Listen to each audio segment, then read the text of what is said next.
Hey everyone, I lost my notes. It's Joy Brooks with with Email and Coffee. Yeah, it's a Saturday morning, so what the heck?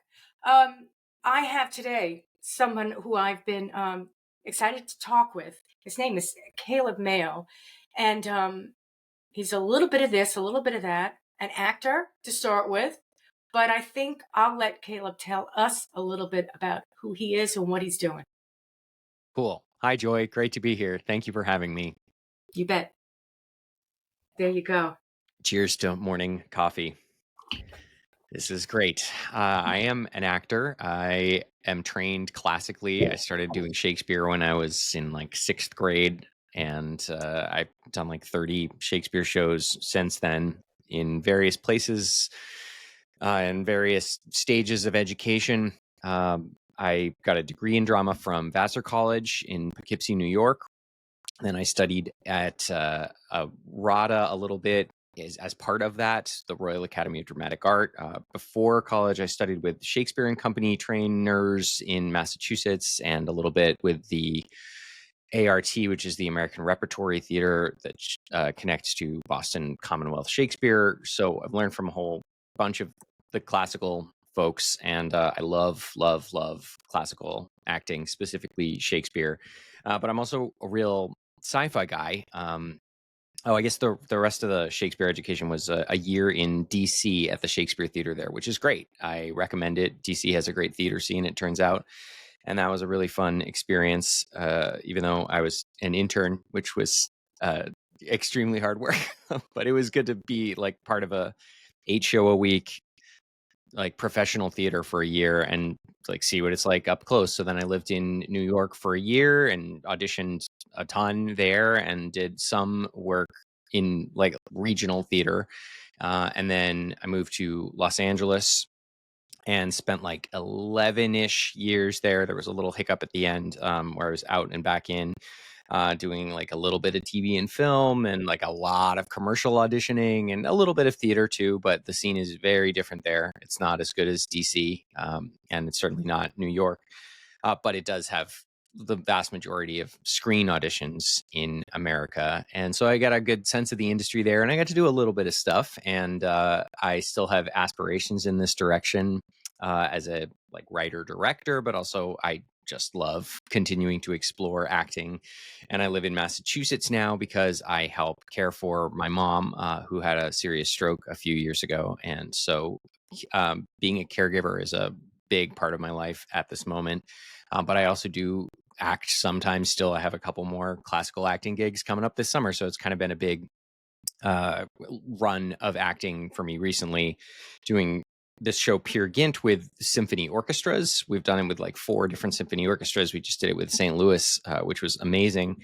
And we've got a Tanglewood Romeo and Juliet coming up with Boston Symphony Orchestra this summer. And I did Peer Gynt with them a couple times as well. And also Milwaukee and Cincinnati. And I'm doing like an early music Shakespeare piece next week. Well, I don't know when this will air, but in June, I will be doing that. And then the big part of my life right now that isn't acting or caregiving is UFOs. I'm really interested in the unidentified anomalous phenomena world, which we're technically calling UAP. I think that makes sense as a broad umbrella. And I gather you'd probably like to talk with me mostly about that. So I'm excited to do it. And I'll throw it back over to you because I was filibustering there. Yeah, there you go. So we didn't talk about sci-fi when we were having a short conversation. I'm a big sci-fi. Right now, I'd say it's epic fantasy sci-fi. So I go Cool. back and forth. And there are epic fantasy sci-fis. So, Yeah, you know, totally. Star Wars. yeah, we've got Star Wars. We've got the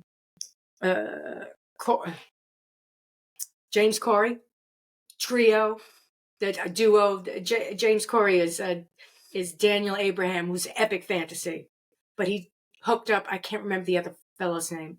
Bad. He hooked up with another writer, so James Corey is a pseudonym. They did The Expanse.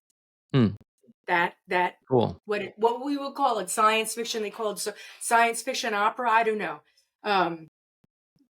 But right now I'm reading Adrian Tchaikovsky. Oh, cool. Children of Time is on my short Yeah, list. there. People have been Read it. saying it's amazing.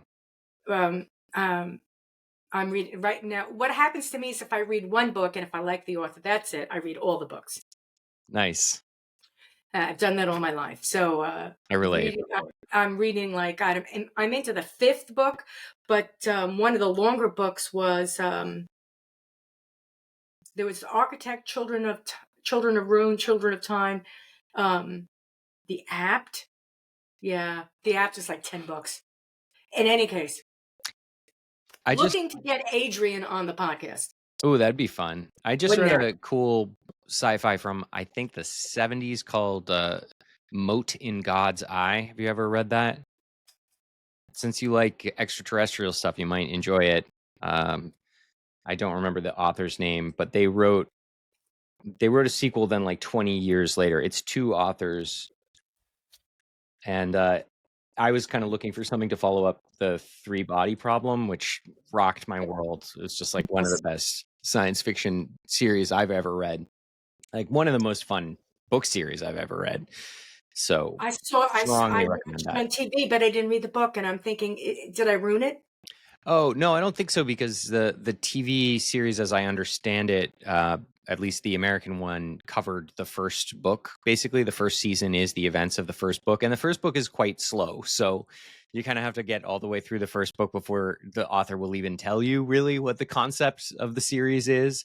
And then the second book ramps up and moves forward, and then the third book is quite high speed and an awful lot happens. So I wouldn't want to say anything other than that, but I would say if people are halfway through the first book and ready to put it down, keep going because it's sort of like an asymptotic curve. Yeah, I like authors that like you're reading along, going, okay, I'm getting to the characters, but I really don't know where I'm going. And then that there's like a sentence, and you're like, what? What just happened? And Well, that's Three that's Body. a great skill. Which film? Sorry. That's a great skill. Oh, sorry. Yeah, it is a great skill, and it's fascinating that there's so much intersection between science fiction and thought about astrophysics and extraterrestrials. I just read a really good serious work by a guest of mine named Michael Bullender, which was called Contact with Extraterrestrial Intelligence and Human Law, something like that. And Michael Bullender is a really thoughtful writer who draws heavily on sci-fi to talk about real world preparation for the eventuality that we might in fact encounter some kinds of beings. And he's not coming from, hey, these UFOs seem real, let's get ready. He's coming from like, just in principle, we should have a collective agreement about what we should do if we encounter a signal, or if we get a message, or if we do find out that some of these UAP are actually non-human. Then like we should have a plan about how to collectively respond to that. And we currently do not have such a plan. So it's I think he's doing really cool work, and he draws very heavily on sci-fi to explore potential outcomes. That's actually how I found The Mote in God's Eye. The Recommend it. one of the two of the most influential TV series. Well, one's a movie, one's a TV series in my life. One is obvious, but the other one is not. The Day the Earth Stood Still with Michael Rennie. I rewatched that not long ago. It's pretty good. It's very good. It's very good. Besides the Looks fact good that, too. For something from like Patricia 1954. O'Neill is in that. You're like, what? Okay. These really big stars. It's iconic. Yeah, and the message that they're coming, like, beware, and they're looking for smart people to talk with. Good luck with that. And that's part of that's really part of the smartest person in there is the kid. Oh yeah. You got to watch that movie again. Yeah, and spoilers for people, but they're here to tell us to be careful, and that rings. I don't know. It comports with. It rhymes with. It sounds like a lot of things that experiencers of UFO encounters have reported over the years. People who have talked to what they felt were non-human beings come back with stories about being careful so that we don't destroy our planet. Yeah. And the other one is Star Trek, right? So, Yeah. right. Like in So, general, or do you have a favorite part of the canon? I just, I grew up. I guess I started off being an adolescent and then became a teen. So it was very formative. Aside from the fact that it was just goofy and fun, there's a lot of the different episodes hit a lot of things that were very current then. So Mm. the episode with her, he plays a white and black face guy, and one is black and white, and the other one is white and black. Okay. So I don't know if you saw that episode. No, I don't remember that. That they're half their face is white, half the face is black. But some guys have the black on the left, some guys have the white on the left. And that's the difference between those people. Interesting. And So they're talking about race, but just like exploding the right, concept. exactly. So Cool. a lot of things are very very timely. But the biggest thing was that the Federation wasn't able to interfere with other cultures on other planets. And I keep thinking, that would definitely be something. If you're highly intelligent, the last thing you want to do is to get involved with someone else's evolution. Yeah, great point. And this comes up a lot in theories around UFOs. And there, there are two specific ideas from sci-fi that have impacted what you might loosely call ufology, I think, really heavily. One is this that you're pointing to, prime directive idea that you might want to not interfere with another species development.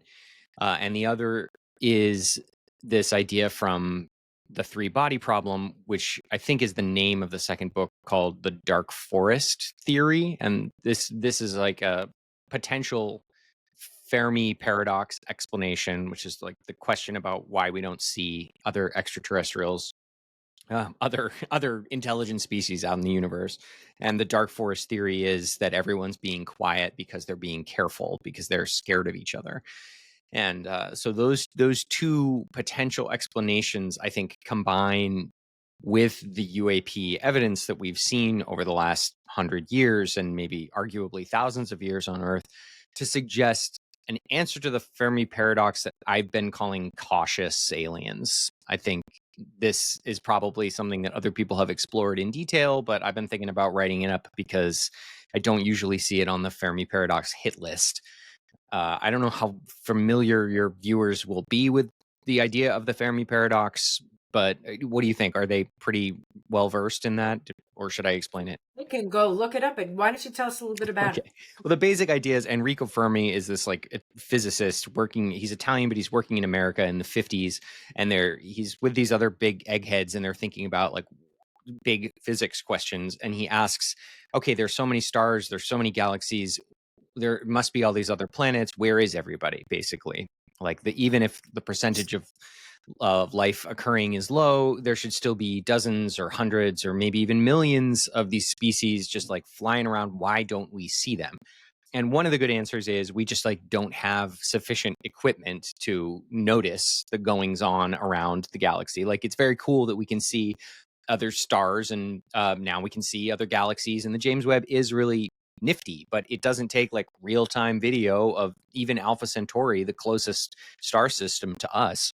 We couldn't get like a clear picture of a planet in that system, even with our most advanced stuff right now. And the people who are doing SETI, which is the search for extraterrestrial intelligence, and like collecting radio data, they've scooped up like a bathtub's worth of water. One astrophysicist described it to me, from the ocean. Like there's just so much more that they haven't looked at. And also, we have no idea if radio waves are the dominant form of signaling in the universe. It could just be that that's a kind of technology that we use for a couple hundred years while we're developing, and then we don't anymore. But what worsened the Fermi paradox, I think, what makes it even harder, is that there's like 100 years of good UFO reporting in the world, in this world that we live in on Earth. And that makes it really strange that we don't have smoking gun evidence that they really are non-human intelligence. And so when you combine the millions of sightings and the hundreds of thousands of experiencers, which are like direct encounter reports of a human meeting some kind of being, you with the fact that we don't know yet for sure that this is even a real thing, you have to conclude that if there is some kind of intelligence visiting us, it is being careful, that it or they are sneaky in some way. They're being cautious for some reason, and we don't know why. And people have a huge range of theories about why that might be, from the more nefarious kind of like farming or controlling us theories to the more benevolent kind of Star Trek Prime Directive, just don't interfere. And then there's all sorts of stuff in the middle about maybe they're conducting science on us, or maybe like doing some genetic experimentation that would make us kind of queasy. Maybe they're even related to us. That's, I don't think, impossible at They're all. among us. But that I think the fact that there's so much evidence of people experiencing these things, plus the lack of proof, that points to cautious aliens for me. And then you kind of weave in dark forest theory with cautious aliens to explain why we don't see like huge megastructures or like blinking signs out throughout the universe saying this planet is inhabited or this galaxy is teeming with life. It could be that we're all careful for a reason. So I'll hold up there and push it back over to you. One of the things, the more popular myths, trends, things going on today would be that they say the government knows, they've known for a long time. They're not letting us know what they know. They're retro engineering things. They're all these things. Science has come to be where it is today because of things that have happened at the end of World War II, which was when we were contacted because of the atomic bomb. Blah blah blah. Right. And is it our guilt? We feel guilty about inventing the atomic bomb. Are we creating an entire culture that basically is punishing us, saying bad Earthlings, and we're creating this whole thing? And the other thing that I think that I always go back to is that if you look at history for all of time, the gods came to us in chariots from the sky. Hello. It's there. Yeah. It's always been there. We have always been creating aliens. So do they exist because we create them? The same thing with God. It's like, did God create us or did we create God? Did we create aliens? Is there a real, and I have to say the second one is true. Is there a really bigger picture that we don't understand yet? That's difficult for us to even fathom. It's not in any of the dimensions that we deal with, or any of the emotions that we feel, or any of the tactile things that we could touch. It is so far beyond that. It's like talking to an ant. Oh, the aliens are ants. Well, imagine that. Yeah, this is another area that sci-fi has explored well. So I want to pick up on 3 ideas there. One is the government. Let's see, the last will be the consciousness. And the third one was about, historic sightings. Okay, so first, the day that we're recording this, the Wall Street Journal is dropping like kind of a bombshell report about government reverse engineering programs, which suggests that a lot of information around that idea has been deliberately fabricated. It's possible that this entire report itself is some kind of disinformation, but it's also possible that it's good reporting about a thing that the U.S. military really has done, which is allow people to believe that there really was a reverse engineering program. That's possible. I just want to actually quickly step back and say this is an extremely complicated information environment, and anybody who tells you that it isn't is just kidding you. Like that's weird and wrong, and you should run in the opposite direction. If people say there are obvious, simple answers, I think you should be highly skeptical of that take. So what you should do, I think, is hold this whole space curiously and carefully. You want to go into it with your eyes wide open, like really open to the possibility that things you used to think were true might not be true, and that there might be aspects of reality that you didn't previously understand that are in fact real, and that we just like haven't explained them yet scientifically. But you also want to be careful. And what I mean by that is you want to evaluate the evidence as it comes in. Don't necessarily jump to conclusions, but batch things together, put the puzzle pieces in the same part of the box and say, well, this looks like it might fit in with that. And recognize also that there is, unfortunately, a fair amount of deception that goes into the information that we get about this. So like, for example, this piece that just came out in the the Wall Street Journal could itself be an example Disinformation. of like a disinformation intelligence campaign that basically says, look, we don't want all this heat. There's too much attention being paid to this. We want you to tone down the rhetoric. We're going to like get this information to a particular journalistic publication, and it's going to calm down the conversation. But also it could be true that the reporting is correct. And if in that case, if it is correct, then there would have been an actual disinformation campaign about the reverse engineering idea, and that could have included dozens or even hundreds of different people who didn't know that they were part of a cover-up, of a disinformation campaign, which was essentially covering up the development of advanced human tech, at least ostensibly. So it's really hard to think about this, and I just think people should be careful. And I think even journalists sort of fail to be careful. Like a lot of people will read this Wall Street Journal piece and say, oh, see, there's nothing to see here. We told you the whole alien thing is just fake. But other people will read it and say, no, it's obviously a government lie.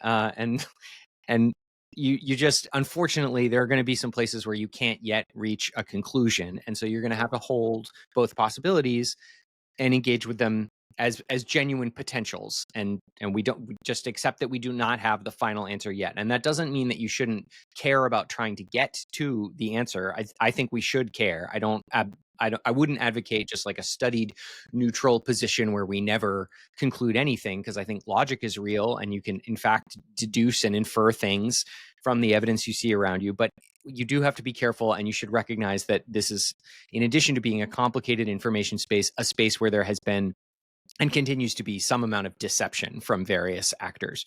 So part two would be history.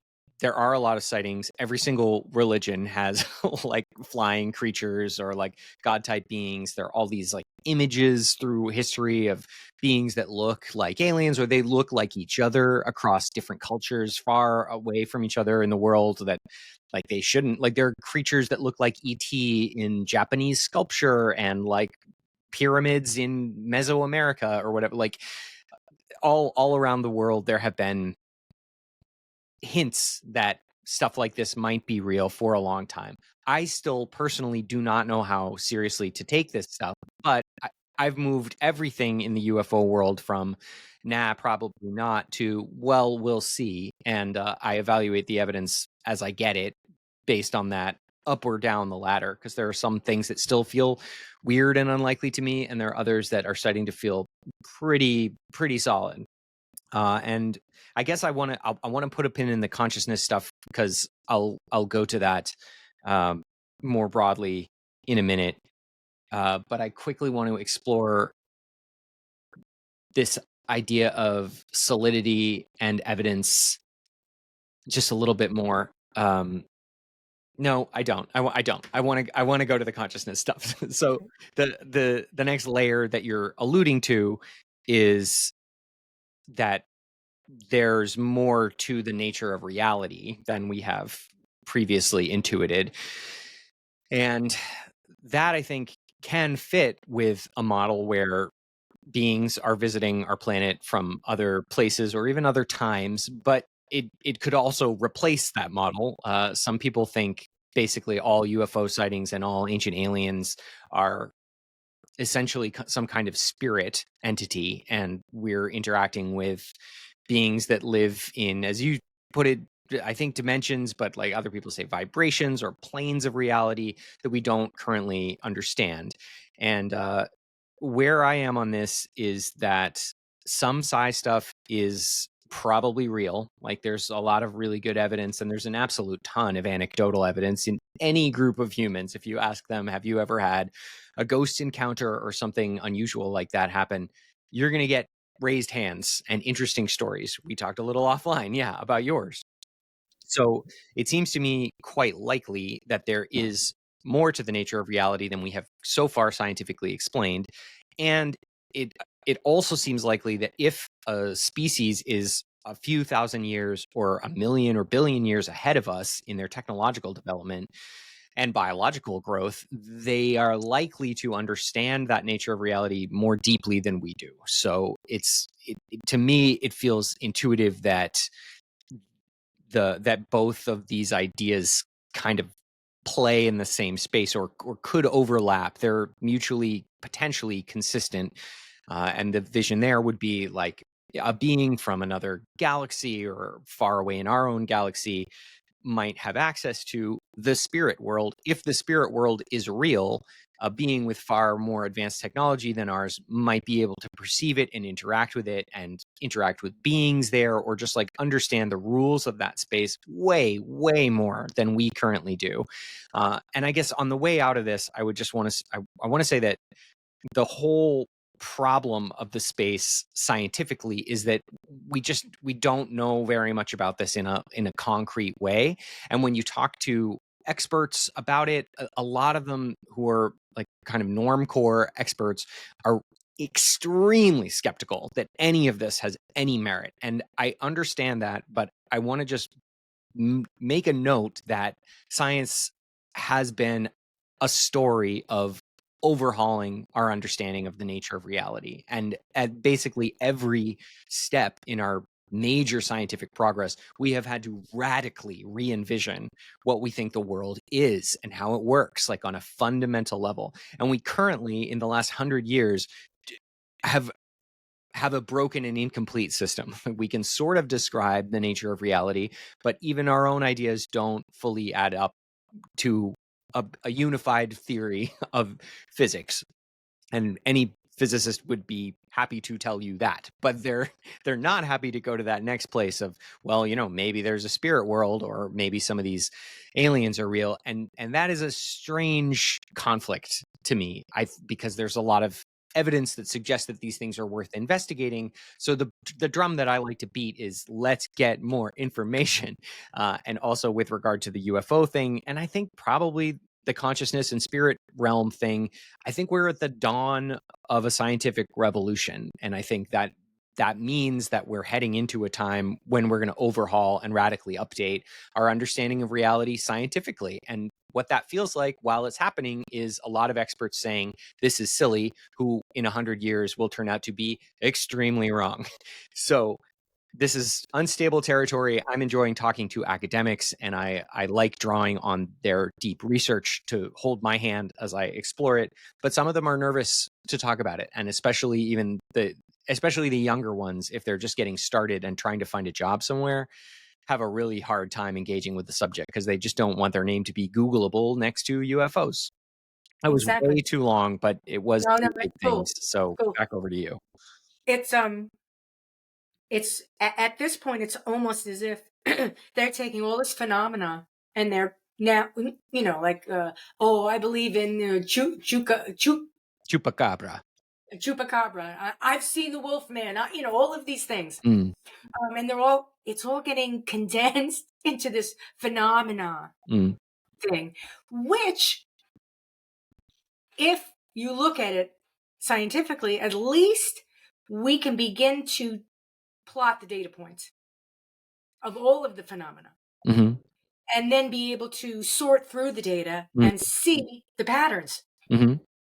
where, okay, you call it this, but they call it this, and they call it this, and it's happening in Mhm. all of these places. What's the commonality? And Yeah. that's sort of, that's I won't say the problem, but this is how science works. It's replicable. Mm-hmm. It's mathematical. Mm-hmm. What's the formula? Let's see.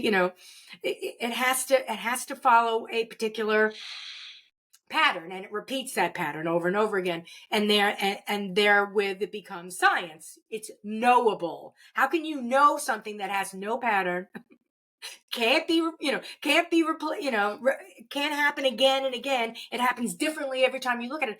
That's not science, that's an experience. Like, what does it taste like? Well, it sort of has notes of chocolate, but taste, while we know it's a science, the experience. And that's where this phenomena is. It's in the experience, Mm-hmm. which we're finding, which is the paradigm shift, because we're moving from, hard facts to what are these experiences? Mm-hmm. Where are they happening? What are they? And it's when I another one of my favorite movies, Signs, with Mel Gibson, and when his brother is watching the TV with the alien and the little boy, and he's going, "Run, little boy, run, run!" And he's getting the bat out. They're wearing the tin hats, and then I listened to is it James Fox? He has two movies. I watched them both movies, but I've also listened to a few different interviews where he talks about the experience of women in South America with an alien. And I'm like, this is the same situation. Mm-hmm. So this movie is basically tapped into this experience and is expressing it on a different level. And I'm thinking, if this really happened, I mean, this is explosive. How is it possible that aliens are on the earth running around in a village? They're in Boston. Why do they pick these places that are not big cities? How do they know? Why don't they come to New York, stand in the middle of Times Square and shout, "We're here, get your shit together"? Mm-hmm. And that's what I keep saying. And then I say, maybe they have done that and we don't remember. I think there are answers to that question. I think it's a really good question, though. And it's the first question my brother posed to me when he was helping get me into this space. The way he put it is, why are they kind of careful? Like, why would they be careful enough that we see them a lot, but not so careful that we don't know they exist? Like, why not so friendly that we are very aware? And people say that a lot. Like, why don't they just land on the White House lawn? And if you want an answer to the question, like if you really want to think it out, it's going to take you to a place of they don't want to. Like that's the only. That would be a complete takeover. That would be, I mean, that's the next generation. If they land on the White House lawn, they wave and they say, "Take me to your leader." Mm-hmm. They know, we know, everyone knows. That's a whole paradigm shift. It would be a massively disruptive event. I think paradigm shift is right. And one way I really like to think about this that might be fun for people is to imagine how we would behave if we got to another inhabited planet with an intelligent species. Just ask yourself, would we land on the Purple House lawn and say, "Hello, we've invented space travel. We're aliens"? No, we would very likely not do that. I think in your thought experiment, you probably reach that similar conclusion, like unless there was a drastic reason that we needed to introduce ourselves so we could explain to them that they're like Earth was about to crash into their sun or something. We would probably just watch and wait. And we'd probably do that for a really long time. I'm not even sure we would ever find like a military incentive to introduce ourselves, because if we wanted to control them, we would want to just kind of find out where all their bases are and what their level of technology is and surveil that and check our ability to interact with it. And if we wanted to manipulate them, we might kind of do it in subtle ways. We would probably use a lot of spycraft where we like infiltrated their society and Like kind of nudged them in the direction. It could be what's happening. I want to take a step back and just mention Yes. why I think this is real, because some people, maybe those people would have stopped listening a long time ago, but I think a lot of people feel intuitively and understandably that this whole thing is just like confused. That like I have some very good, very smart friends who think I just don't know what I'm looking at here, and I think Mhm. a big part of the problem is that most of us just aren't looking at it. Like the problem with science, it seems to me, is not that we're like doing the work and running up against these walls. Is that we're not doing the work. But I want to talk a little bit more about science in a bit. But quickly, I just want to explain why I think this is worth looking at. Part of the reason is thousands of years of history. Indigenous peoples, every religion, there are stories about these beings again and again and again across all of our narrative histories. That's one good reason to think there might be something going on. Another is that for at least 100 years now, we've had really good repeated sightings, and it's that's in the millions. If apparently something like 1 in 10 Americans say they've seen a UFO, so that'd be like 30 million just in America, just of living Americans. If you zoom that out, you're talking like billions probably worldwide. Like if it's 1 in 10 worldwide, then that's pretty close to a billion, and that would just be of living people. So if you take that over the last 100 years, you're probably in the billions of sightings. Now, only like 1% of these sightings might be actually real. In military studies, they've never gotten the unexplained rate lower than like 4%. But there has been a range between like 4 and 33%. And in some cases, the better information you have, the higher that unexplained rate goes, because you're less likely to write it off as like a cloud or something. If you get better information about a really weird thing like a UAP, you might be stuck with a bigger pile of unexplained phenomena. So somewhere between, say, like 4 and 33% of these things are going to be unexplained. If that's a number coming down from the billions, then we're in like the low millions, but still, or the low tens, hundreds. There certainly millions of these sightings of very weird craft, and that's like triangles and tic tacs and lights and squares and all sorts of extremely weird stuff. And those things have been extremely well documented by multiple generations in lots of different places. One of the most persuasive places I find is in the like 50s and 60s, when America was taking this very seriously, very publicly. There are some reports with just like dozens and dozens of these sightings that are described in great detail, and they're attributed to like military pilots or military officers of one kind or another, like high credibility people. Apparently, like law enforcement officers are quite high up on the percentage of reporters historically. So we're not talking about like random sightings in the boonies, although that is a big part of this. And those sightings are just as real. When science thought meteorites weren't real, there was a long, long period of time when scientists were saying that the rocks don't come from the sky, idiot. And all we ever hear about is some farmer saying a rock fell from the sky. And then eventually they were like, excuse me, oh, what? It's real? Oh, yeah, no, they're real. Of course they're real, because they're rocks in the sky. And it's just like one example of a time that science went from, oh, pish tosh, this is all very silly, to, oh, yeah, actually, there's something going on.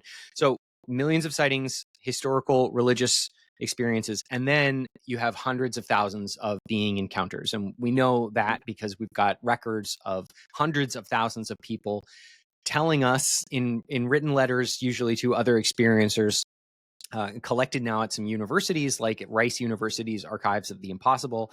We have tens of thousands, probably hundreds of thousands total of experiencer reports. And these are people who say they've met some kind of alien being, and they describe a wide range.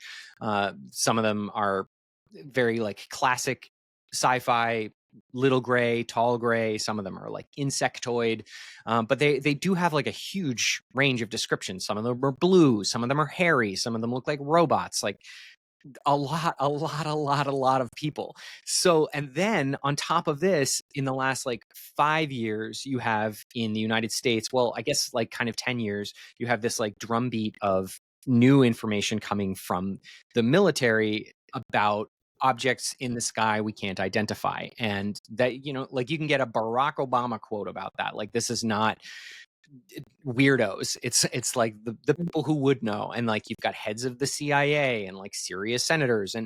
And then in that environment, you get a whistleblower telling Congress, we have this reverse engineering program. Now, as we talked about at the beginning, the reverse engineering program could be smoke and mirrors, which is what the Pentagon has been saying it is this whole time. Maybe they're right and it is smoke and mirrors. Maybe it's not. But my overall point is that's just one piece of evidence in a broad tapestry that is pointing towards something being real here. The ancient evidence through all of our received narratives, the millions and millions and millions of sightings, and the hundreds of thousands of direct encounters with some kind of being, many different kinds of being, but many of which cross over throughout these stories. And then military and intelligence and political officials telling us, yeah, there really are things that we can't explain. And that includes direct reports to Congress from like the ODNI. I would encourage people to look at the preliminary assessment from the Office of the Director of National Intelligence in 2021. It's only like 9 pages. It's a report to Congress that says, yes, a bunch of these things are physical objects, and some of them appear to be demonstrating advanced technology. We don't know what they are. We can't say for sure that they're US tech. We can't say for sure that they're adversarial.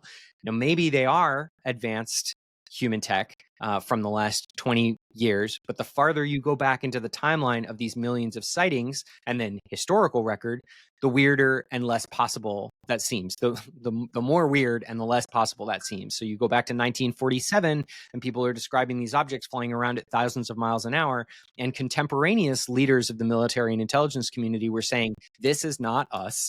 It can't be Russian.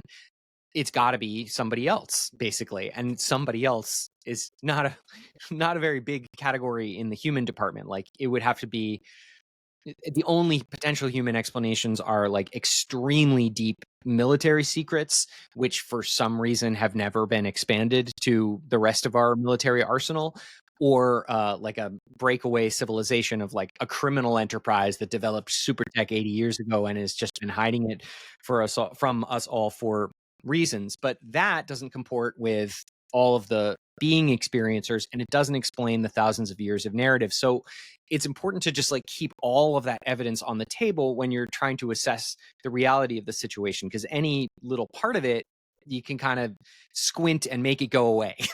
But if you look Right. at the entire picture, it's really, really hard to avoid the conclusion that something interesting is happening here. And that is the thing that people don't want to do. So returning to the science, the problem as I see it is that we're not engaging with this information. Like, and we are just now starting to. When I started my show, which is called WTUFO, I looked for scientists who were working on this, and I quickly got into the hundreds. I currently have a list of like almost 700 people who are taking this very seriously, and many of those people are like PhD scientists. So we're now at a stage where hundreds of scientists are ready to investigate this, but they don't have large funding operations. So the intuition that we normal people bring to the table is, oh, well, if there were something really interesting here, they probably would have figured it out by now. But the facts on the ground are that they're not doing this research. There's only a tiny bit of it happening. There's no public funding in America for this at all. The most funded projects have gotten private donations, like a couple $1 million, and they're scrambling along trying to build sensors and use machine learning to look through those sensors. And there are some really interesting operations. Specifically, Skywatcher is a really interesting organization that people should check out that are doing work on this right now. And that to me suggests that we're right on the brink of a flood of scientific interest. And many of the PhDs I've talked to have said, yeah, other people should get in here because this is like a place where Nobel Prizes are going to get won eventually. So it's like a really promising avenue of research, but we shouldn't take as evidence the lack of scientific progress so far because we haven't been working on the problem. Like, if we had been spending millions or billions researching this stuff and we still didn't have anything, and like we debunked all of the UFO sightings and all of these encounters and had like great alternate explanations, then it would be reasonable to say there's nothing to see here. But that is not the situation. We have not sufficiently investigated this to say there's no there. And I think that's because there is. You know, I watch there's a lot there, Caleb. Yeah, I watch for whatever it's worth, Skywalker Ranch. So I've been watching it over the past 6 episodes. And Skinwalker you know, Ranch. I'll look on Reddit and they'll be like, "Oh, this is bullshit," blah blah blah blah blah. And I'm like, "Yeah, okay, I get it. It's television. It's bullshit." Yeah, I've But never watched it, but people say it's good.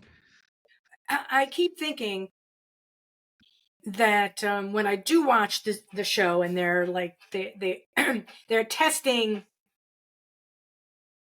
the phenomenon in the area with they're coming at it with lots of different technology, and they're really unable to pinpoint anything, right? But they're trying to they're trying to replicate things, and with that replication identify what is going on in that particular place in Utah. And obviously that property had been owned by a number of different people, you know, including people that were, you know, high up in military and space science, in science. And every time I watch a show, it sort of like gets people excited and confused at the same time. So it's like, why are they interested in the 16,000 or 1.6 megahertz frequency? What does that mean? So I'll watch a show and they'll be like, "Oh, we're getting that message again." I'm like, "Yeah, but what does that mean?" But they're not going to tell you because it's television. And if they did tell you, the series would be over. And then they were getting a frequency at 1.2. They were transmitting 1.2 and they were receiving at 1.2. And they weren't sure if they were echoing or if somebody was coming back. But these are interesting things, and what they're trying to do, or at least what I say to everybody who says, "Oh, you watch that crap?" I'm saying, I think they're trying to create replicable events. So if they can recreate a problem by doing the same thing, that's science. Yeah. I mean, you know, I code. So essentially I get a slew of code that works. All I need to do is bolt it in and I'm done. It's science. It works. Mhm. It works in a group. It works by itself. It's going to do this every time it does. You know, it's done. That's what they're trying to do. They're trying to get these events so that they could put them together and they could string a story together and provide us with the picture. And right now we've got so much information. It hasn't been, like I said before, it hasn't been cataloged. So they can't query it to say, okay, put in this parameter and get all the results, because there isn't that data. We're just beginning to do this. Yeah. And let's just hope that, we last long enough to be able to figure it out. Yeah. Two quick things. Again, there have been so many dark periods in human history. We call them the Dark Ages. It's only because we don't have the records. Whether they didn't write and they were only telling stories, or if they did write and the information was lost. What I can say about our generation now is there are books, but we're using things like this, which, given enough heat, it melts it down and there's nothing left. So what will they say of the 21st century if something happens whereby, oh, it's dark? They left nothing. No books, they didn't write, they didn't talk, they didn't have any music, they had nothing. That was a really dark era. We don't know. Those dark eras, we just assume people are stupid. Like, the end of the Bronze Age and the beginning of the Iron Age, where we call it those Dark Ages. Or obviously after Rome and before the Renaissance, the Dark Ages. They weren't dark. People were running around and they had lots of ideas. They knew math. They knew how to make things. They made clothes. They had science. Was it the greatest of eras?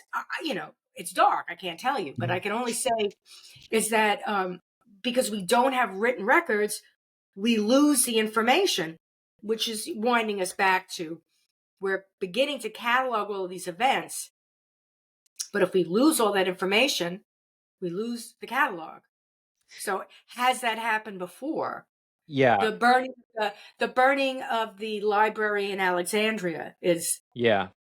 All right. So all of the classic writings. We've lost poetry and writing and history because everything was burned in Alexandria. So 3 places to go with this. One is the Skywatcher team has this extremely promising technology that they say is working, which is a signal of some kind that they're sending out. Sounds like what they're doing on Skinwalker Ranch, Exactly. which they're saying is getting a response. If they're right about that, that should be demonstrable, repeatable, scientifically analyzable. That's great. Obviously, extremely important, as you say, to have some kind of like repeatability to this phenomenon. Although I also want to note that when you're talking about like living creatures or other high technology, that's different from just like checking a physical force to like, I don't know, see what a molecule does under a certain circumstance. That stuff is repeatable. The field study of chimpanzees like may or may not be repeatable. Like it has different scientific structures to it and requirements. And we're sort of doing that. We're like, if these things are non-human intelligence, then we're engaging with other living beings or other living intelligences, whether or not they're biological, and they may be difficult to catalog just for that reason because they're alive and so they respond in different ways, but they also could be very complex and more advanced than us, so they could like deceive us or avoid us or try to give us like false readings, and that complicates the subject. All right, so part 2, the Dark Ages. One thought I had about that is 100% when we look back from even 100 years on this phase of our human evolution, we will look like we were living in the Dark Ages. Like as advanced as all this technology currently is, we haven't cured cancer.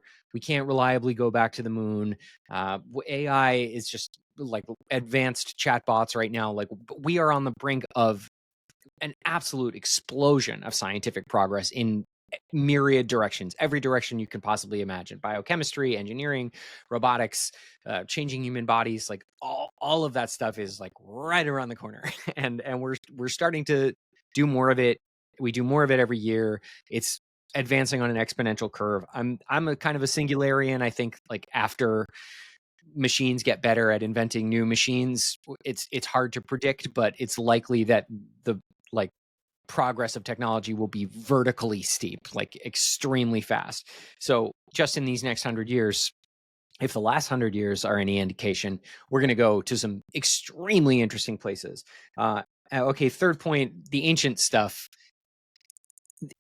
One note to say here is that you're right that heat melts technology, and that even very advanced technology, if it were sufficiently old, could have just been like bulldozed by the geologic processes of Earth. And there's some number, I'm not an expert on this, but there's some number of millions of years, which after that, you would expect that everything would have just been swallowed up by the like tectonic plate motions of Earth. So if there's if there were a civilization on Earth that were older than a few million years, it might just be completely invisible to us now. Like we wouldn't be able to access any of its technology or structures, and we might just never know that it existed.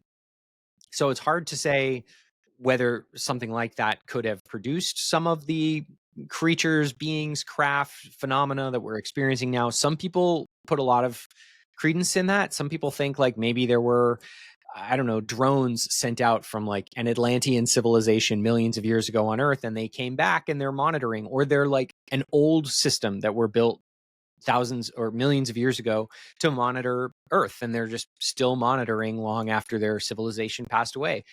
That's I don't know, it's conceivable. It's a really interesting idea. I love it from a sci-fi perspective. One thing that cuts against it for me intuitively is that we as a species have been so expansive and dominant of our environment that it's hard to imagine even a remnant of Atlantean civilization, like a pre-human advanced civilization on Earth, not doing that again. Like I don't it doesn't feel intuitive to me that they wouldn't want to just like take over the planet and run it. But also, you know, the motivations of advanced beings are inscrutable to our most advanced reasoning. So who knows what they might want to do. And so some people call this the Silurian hypothesis, which is like I think the Silurian is like an era of history, but the idea that there's like an old group of very advanced beings on Earth who built this tech, and we're still seeing remnants of that. It's certainly interesting. It's out there as a theory. I don't personally love it, but I don't think we can totally write it off either. Yeah.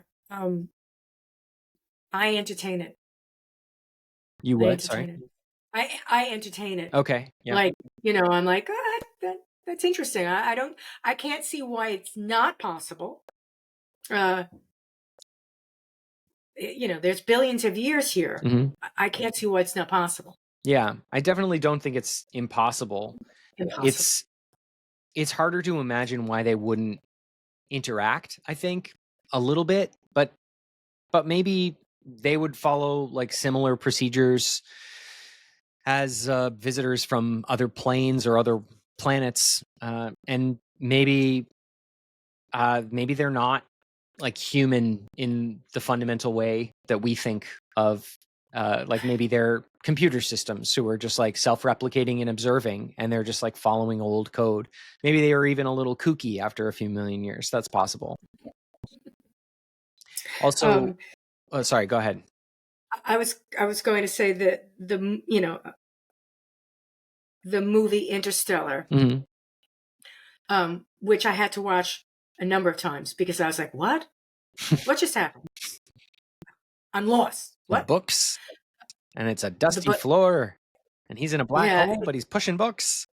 exactly. I'm like, he's on another planet with Anne Hathaway, and he wants to go back. I don't know. It's a good movie, though. People should engage. It's a good movie. It's a good movie. And also the movie Arrival. So Arrival's also there, great, and the short story that it's based on is really lovely too. That author is fantastic, extremely creative sci-fi writer. the basic theories that I pull out of that is the concept of time as a dimension, and that it doesn't move back, it doesn't go forward, it doesn't start. It is beyond our comprehension to some extent. So while we're in, and this is when, you know, it's like, Joy, you doing LSD or you're having a trip? I'm like, maybe. When, if we were able to comprehend time, not as our dimensional moving forwards, but time as it's happening all around us all at once, if we're able to comprehend that, make any amount of sense and not get uncomfortable, then everything becomes possible. Yeah, time travelers. And I mean, you know, science fiction just like explodes.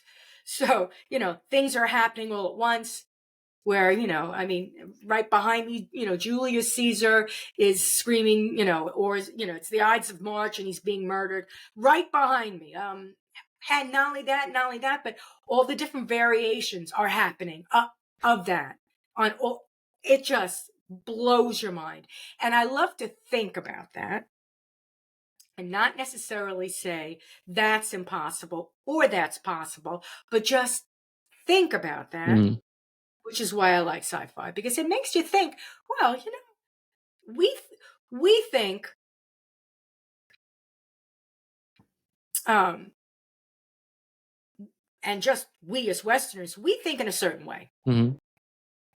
So we're very individualistic and we're very you know, proud of our freedom. We have this concept of, you know, being born with inalienable rights and blah blah blah. Mhm. That's not everybody. Yeah. That's a Western idea. And it's not right, wrong, good, bad. It is just an idea. Mhm. And we have to understand that there are some people that are very community based that have no value on the individual. Yeah. Yeah, people And it's point to all like a about, beehive or an ant colony. But an right, individual has a very different relationship to that. And I would right, imagine you've run into this idea in many different sci-fi spots. Like Ender's exactly. Game is one of the most famous books to explore basically an insectoid alien species. How would they feel about an individual? Like if we pick up a bee or an ant, we don't feel like we're harming the colony to investigate this creature by dissecting it, and they may not, if they are like that, feel that way about us. Like if there were an insectoid alien, it might pick up one of us and think, well, this isn't even really an individual. Like the whole species is an individual, not this one little physical part of it. And that's sort of why when I get to that understanding that we think the way we think, because not, I don't want to say, the patriarchy, and, I'm not going there. We could call it a bunch of things. We think the way we think because, okay, and I leave it at that, because we certainly think the way we think because of our culture and our environment, and they do interact with each other. And there are other ways of thinking of things, and if you bring all of those together, then you start recognizing phenomena that happens in all of these places, but that are being given different explanations. Because if I think in my particular way, if my reality is, based upon the individual, but on the other hand, if another one is, and there are communities, I mean, communism is based upon the commune, Mm-hmm. not the individual, but the fact that the greater good is for all individuals. I'm not getting into politics, and I'm not saying for or against. I'm merely saying the core of the concept is it's not the individual, it's about the community. Yeah, this area that you're exploring is one of the reasons I think that work like Dr. Michael Bollander's is actually important for us to think about. Like the project that he's embarked on is asking what are our collective human intuitions about the absolute non-negotiables of civil society. So if we were to encounter intelligent beings who don't share our instincts about all these like ethical considerations of how society should work, how should we negotiate with them? What is non-negotiable? What would we be willing to bend on a little bit? If they're part of an advanced network of super races that we could link up with and like get cool technology from and learn about the development of intelligent worlds, then we want to be able to interface with them, but we also need to draw some boundaries to like define what we would and wouldn't be willing to sacrifice to be engaged in that relationship. And those are questions that we should, I think, try to answer collectively, because they represent the entire human race. They're like the whole big picture of our species needs some kind of agreement, some kind of thinking, so just like some sort of process to engage with these ideas and form opinions about them. And we do to some extent have that. We have like the Universal Declaration of Human Rights, and there's a universal like civil code that most countries, but not all, have agreed to. So Bolander uses that as a starting point to say, well, maybe this is like roughly what this framework could look like, but how would it interface with these like various science fiction ideas? I think that's genuinely significant work. I think people should be doing it on a theoretical level, whether or not we get any more information about the UFOs. And likewise, and sort of accordingly, we should be thinking about planetary prevention, like planetary prep, planetary protection, how and whether we should respond as a species if there's some kind of like dangerous interaction with a species that spooks us.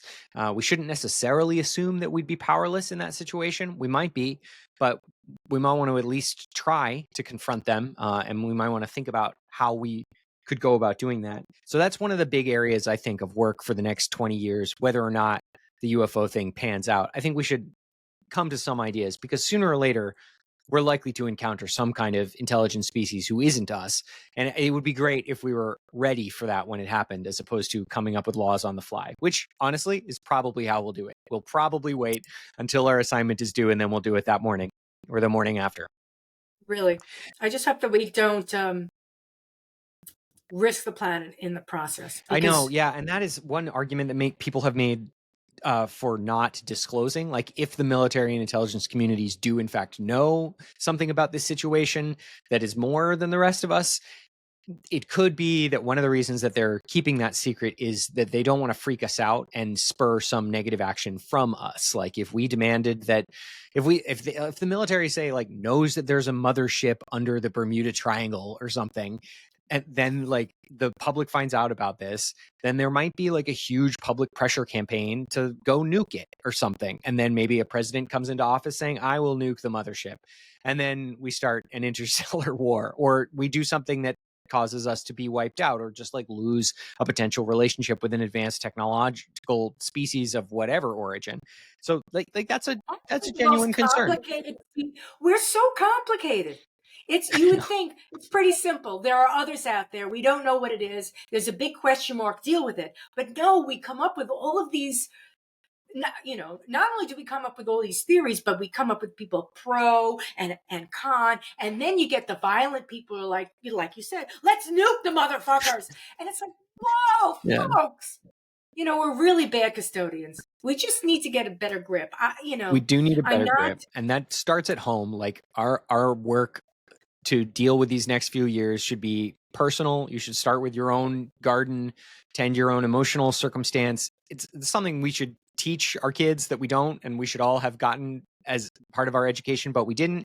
It's just like how to process our emotions, how to live with difficult ones, how to let them flow through us without, suppressing them or overindulging them. Like, we have to cultivate mindfulness as individuals in order to do it on a societal level, I think. And that's a real project. It's not an intellectual, scientific project, really, except in as much as we can advance our collective understanding of how to do that better. But it is a real thing, and we're not great at it now. We still have a very violent, antagonistic species going on here, and that's not great. Like, we do need to improve that. Even if there's nobody else in the universe, we need to improve it, because our technology is getting so advanced that we're a serious threat to each other and ourselves if we don't get this under control. So we have some like moral progress that we have to make. But just on the UFO and consciousness plane, what I'd love to see in the next few years is much more science, more government engagement, and more collective action on these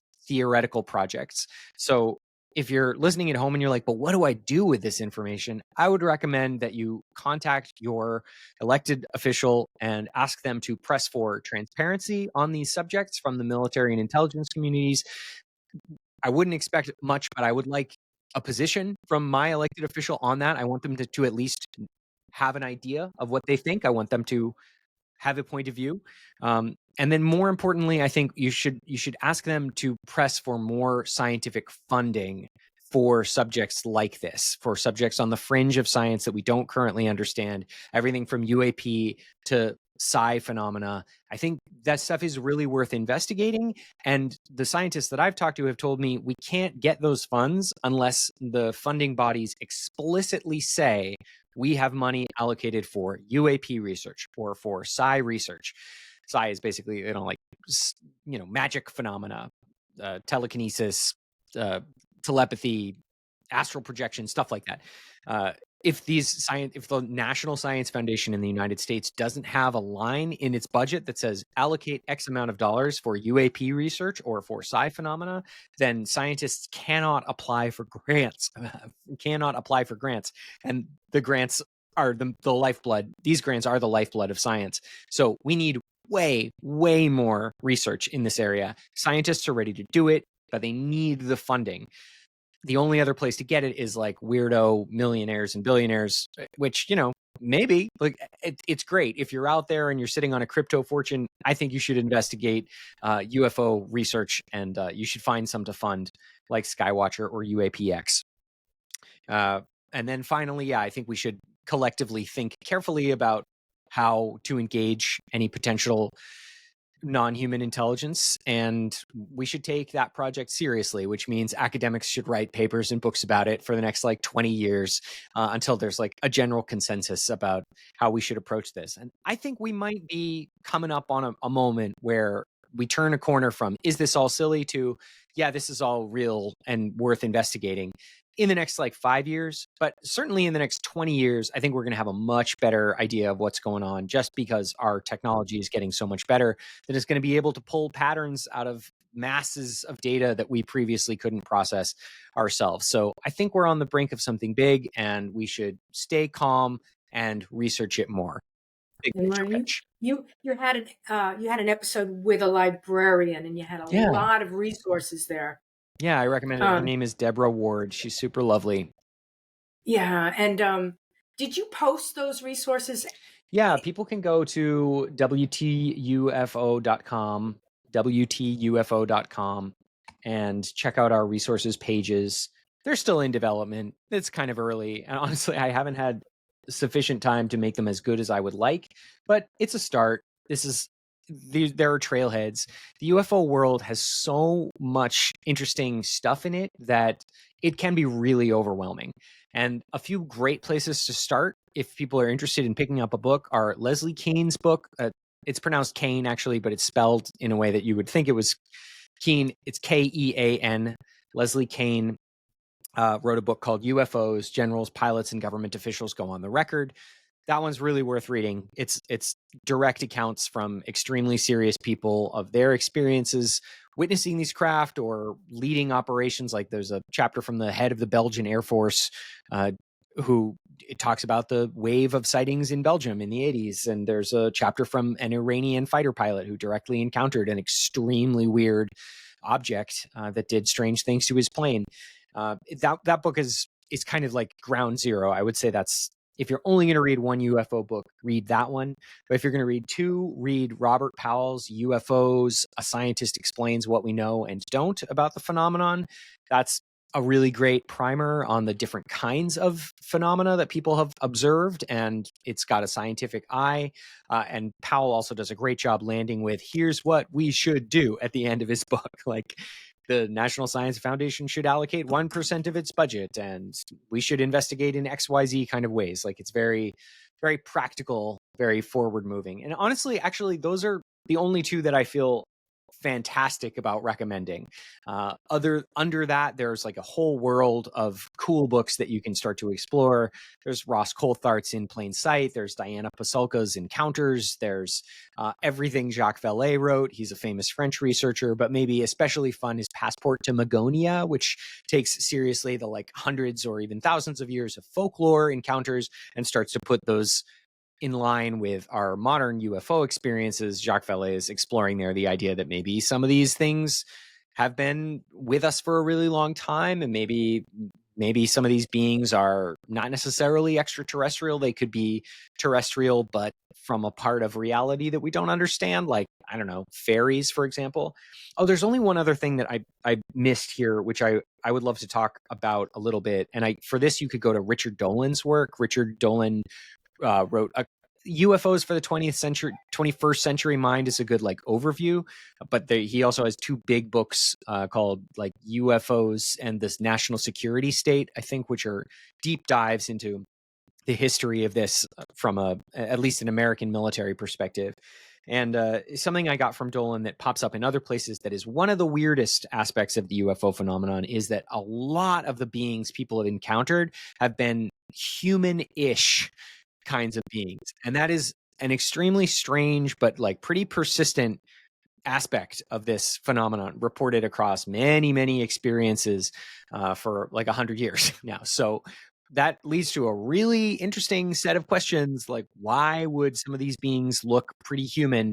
There are a bunch of potential answers. Some people think that implies that some or most of these beings are visiting us from a time in the future and that they're basically humans who are checking up on their past humans. Some people maybe think it's like evidence of the simulation hypothesis.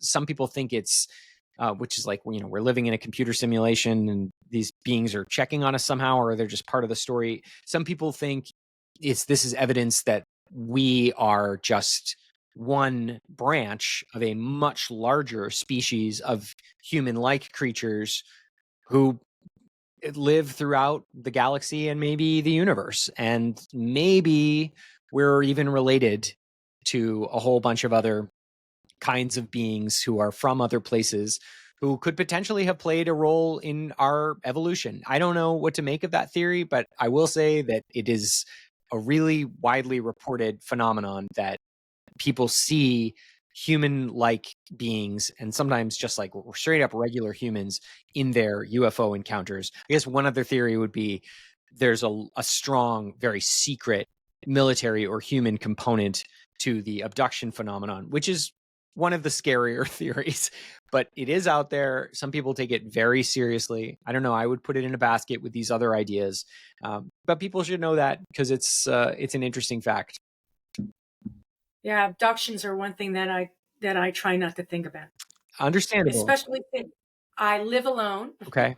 When my husband was alive and I had him, I thought, well, maybe we'll get abducted together and it won't be that bad. Oh. The movie that sits in my mind. A lot of these things are movies. Cowboys and Aliens. Oh, I've never seen it. Is it good? Oh, it's a good movie. I mean, the fact that it's Harrison Ford and Daniel Craig in the same movie by itself. Yeah, you're right. Good movie. And it also, it's a good movie. I don't want to. People should watch Cowboys and Aliens, but Daniel Craig gets abducted with his girlfriend, and they kill her. Oh. She ends up whatever. In any case, abductions scare me, and I always put it out there: do not abduct me.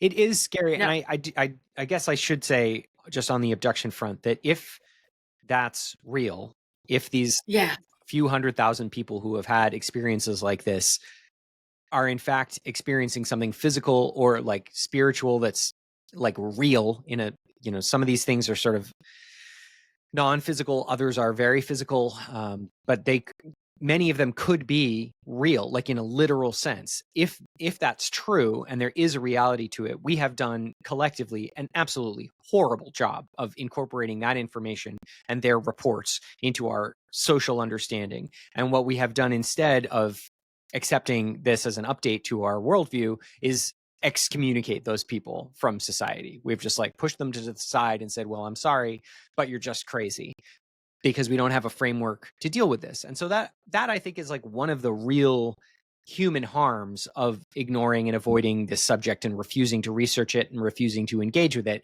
If it's in fact the case that tens or hundreds of thousands of people have had these encounters and we've just kicked them out of human society because we don't understand it, then that's horribly cruel and it's really sad. And we should fix that in probably like a generational way. Like if we find out that it's real, we owe those people bigger apologies than we can ever possibly give them. And we should take their story seriously. And I will say people should also, if they want to get deeper down the rabbit hole, they should engage with the work of John Mack, who was a Harvard psychiatrist in the 1990s, who took these reports very seriously. And he almost lost his tenure for investigating this subject, but he managed to fight that off. And he personally concluded that there was not a psychological through line of these various reports that suggested that these people were experiencing some kind of psychological breakdown. Like from what he could see, there was no like shared psychopathology that they all had, like some PTSD or childhood trauma or anxiety or depression or whatever. Like there just wasn't a shared explanation for all of these experiences. And that sort of suggests that they might be real. But if they're not real, and maybe this is where I should land, if they're not reporting something that actually happened, then there's a widespread form of confusion that we don't understand. It's important to point this out, that like we do not have a good theory as to why hundreds of thousands of people might have reported having these abduction or encounter experiences. We just don't have a good guess about why that might be. And so one of the best explanations is that they're telling the truth. And the only other explanation would be that they're extremely confused, and that would be weird in itself, and we don't have a good theory of that confusion. We can't explain it. And likewise, you can apply that framework of sort of like buckets of possibilities to everything in this space. So either these sightings, millions of sightings over the past 100 years, are of real things that actually were there, or there's like a deep, widespread confusion that manifests in myriad different ways. And that is also something that we don't have an explanation for. And then likewise, the ancient stuff, either these beings actually showed up and talked to our ancestors and left messages or inspired religious interest, or we have some kind of like deep universal need to tell similar stories, and that might be a potential explanation. So it's worth holding these things in big buckets, but it's also worth asking yourself at a certain point whether it's likely that all, or how likely you feel about all of the confusion explanations. And I would point people toward some of the rigorous reporting on the experiencers and on the sightings as places where they might confront this confusion theory, because a lot of the experiences and sightings are extremely specific.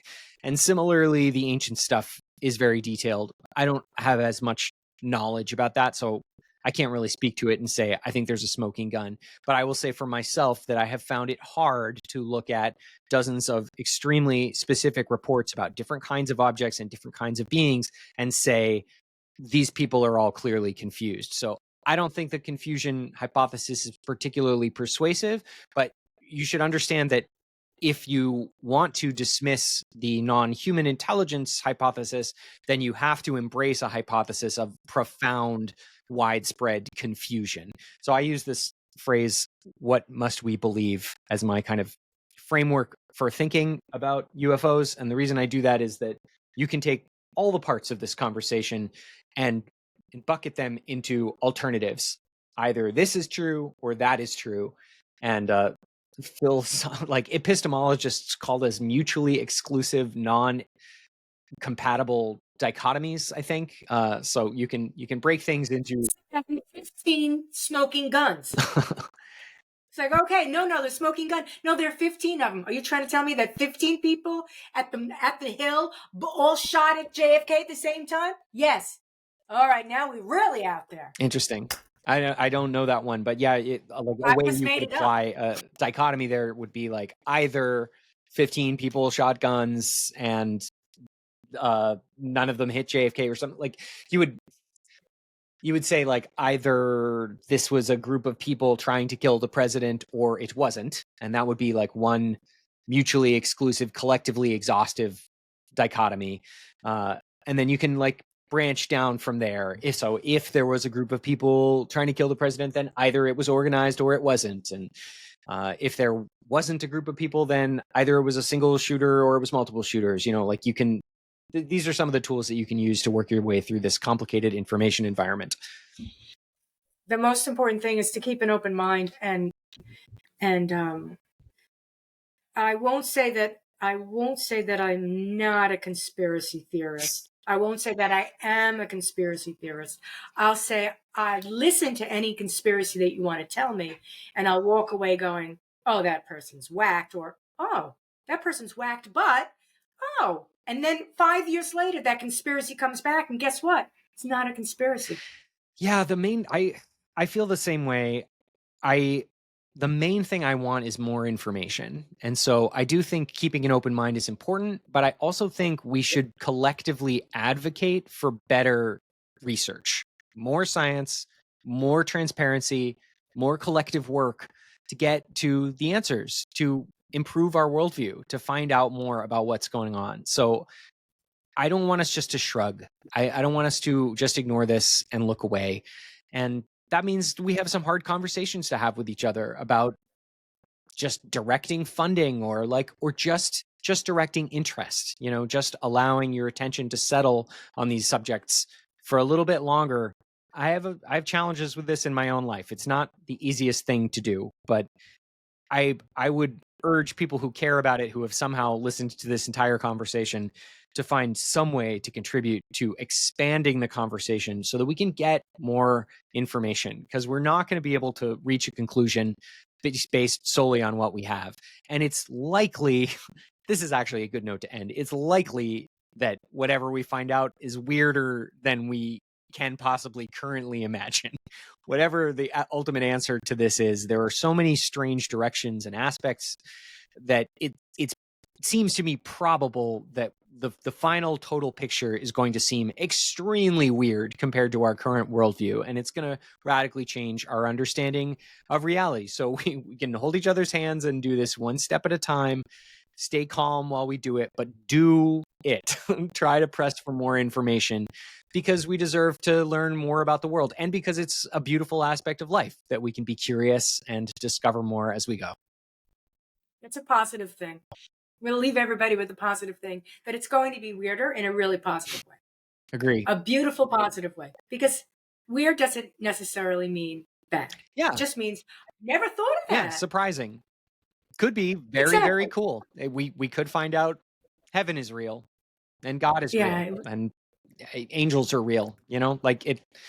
There's a whole bunch of really fun stuff that might be true, and if we find out that it is, that would be pretty cool. Pretty cool. And meanwhile, everybody take care of yourselves out there, because it's a wild time, and life is challenging. So be good to yourself. You're doing great. You got this. Thanks, Caleb. I really appreciate the whole conversation. We could go on and on and on. I don't have any more coffee, but someday maybe we'll have another conversation when we know a little bit more. That sounds great. Let's go pour ourselves another cup. Okay. Thanks. Take care. And that's a wrap. Thank you, Joy. That was so much fun. Cool.